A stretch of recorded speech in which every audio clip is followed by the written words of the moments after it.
అందరికీ నమస్తే అండి ఫ్రెండ్స్. ఇప్పుడు మన వీడియో ఏమంటే నాకు మైగ్రేన్ హెడేక్ ఉంది, మీ అందరికీ తెలుసు. ఎప్పుడన్నా నాకు బాగా హెడేక్ ఉన్నప్పుడు మన మునియమ్మ గారు ఈ విధంగా బలవంతంగా నన్ను కూర్చోబెట్టుకొని మసాజ్ చేస్తారనమాట.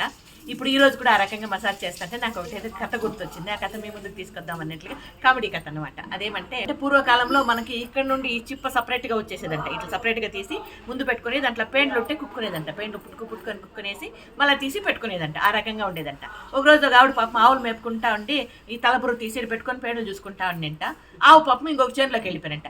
ఈ తలపురు మర్చిపోయి పరిగెత్తిపోయి ఆ ఆవును పట్టుకొచ్చేపోయిందంట. ఈ ఆవును పట్టుకొచ్చే లోపల ఈ తలబురు కుక్కెత్తుకొని వెళ్ళిపోయినంట. దానికని ఆమె ఏం చేసిందంటే శాపం పెట్టిందంట. ఆ రోజు నుండి ఈ తలబుర చేతికి రాగానే కదా కుక్కెత్తుకుపోయింది, ఈ తలబురే చేతికి రాకుండా అయిపోవాలా హెప్పనని చెప్పి ఆమె శాపం పెట్టిందంట. ఆ రోజు నుండి ఈ రోజు వరకు మనకి ఇది రాదంట సపరేట్గా. ఇది కామెడీ కథ. మీకు నచ్చితే మాత్రం లైక్ చేయండి, ఓకేనా? Thank you. అదేవిధంగా మన మునమ్మ గారికి ఒక కామెంట్ చేయండి. వద్దమంటే కూడా విన్నరు, తనకి ఇష్టం. ఇది ఇప్పుడు మన చిన్న వీడియో నచ్చితే లైక్ చేయండి అబ్బా. Thank you.